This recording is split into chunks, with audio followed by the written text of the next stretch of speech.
दुनिया में 100,000 से अधिक जानवरों के जहर हैं। जानवरों के जहर एंजाइमी और गैर एंजाइमी दोनों तरह के जैविक यौगिकों के जटिल मिश्रण होते हैं, जो मुख्य रूप से आयन चैनलों या जी प्रोटीन युग्मित झिल्ली रिसेप्टर्स के साथ साथ थक्के प्रणाली के घटकों पर कार्य करते हैं। ये उच्च बंधुता वाले अत्यधिक चयनात्मक यौगिक हैं, जिसका उपयोग कई बीमारियों के इलाज, दवाई, सीरम इंजेक्शन आदि बनाने में होता है। केवल सांप ही नहीं, बल्कि सांपों के अलावा भी अन्य विषाक्त जीव दुनिया में मौजूद है, जिनके वेनम का उपयोग जान बचाने वाली दवाइयों के रूप में होता है। उदाहरण के लिए, छिपकली। छिपकली के जहर के अध्ययन से 2 स्वीकृत सिंथेटिक एनालॉग्स, एक्सनाटाइड और लिक्सिसिनाटाइड मिले, जिनका उपयोग इंसुलिन स्राव को विनियमित करने और ग्लूकागन को दबाने के लिए किया जाता है। इस प्रकार शरीर के वजन को कम करने और हृदय संबंधी जोखिम कारकों को नियंत्रित करने में मदद मिलती है।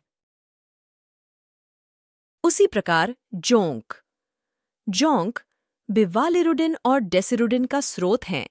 पहला सिंथेटिक है और दूसरा एक पुनः संयोजक अणु है।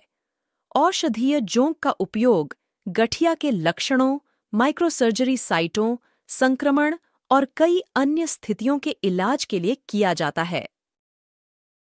पुराने ऑस्टियोआर्थराइटिस जैसी पुरानी स्थितियों में दर्द से राहत पाने के लिए मधुमक्खी के जहर का उपयोग कई अलग अलग यौगिकों में भी किया जाता है।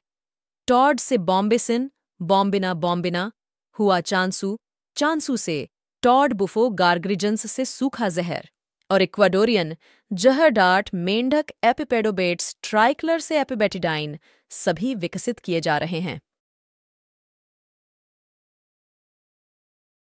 इन्हें कैंसर रोधी दवाओं और मॉर्फिन से भी अधिक शक्तिशाली दर्द निवारक दवाओं के रूप में विकसित किया जा रहा है। अनुसंधान उपकरण। इसका उत्कृष्ट उदाहरण बंगारोटॉक्सिन है, जिसे बुंगरस मल्टीसिंक्टस से अलग किया गया है। ये A7 और मांसपेशी प्रकार के निकोटिनिक एसिटाइलकोलाइन रिसेप्टर्स के लक्षण वर्णन के लिए एक बहुत ही कुशल और चयनात्मक उपकरण है। तो कोनोटॉक्सिन है, जो इन रिसेप्टर्स के विभिन्न उपप्रकारों और रिसेप्टर अणुओं के भीतर विभिन्न बाध्यकारी। कॉस्मेटिक थेरेपी मधुमक्खी के जहर पर आधारित एंटी रिंकल कॉस्मेटिक्स और त्वचा की टैनिंग को दबाने के लिए बने आर्जियोटॉक्सिन आधारित यौगिक जैसी दवाएं भी लाभदायक हैं। उपलब्ध जानकारियों से ये निष्कर्ष निकलता है कि उनकी सुरक्षा सुनिश्चित करने, ऑफ टारगेट प्रतिक्रियाओं को कम करने और प्रतिकूल प्रभावों को कम करने के लिए नैदानिक परीक्षणों से गुजरने वाले यौगिकों को समझने और उनका दोहन करने के लिए अधिक शोध आवश्यक है। थका देने वाली और बोझिल प्रक्रिया के बावजूद जानवरों के जहर का अध्ययन प्रभावी और चयनात्मक नई दवा और अनुसंधान अणुओं की खोज में मदद करने के लिए जरूरी है।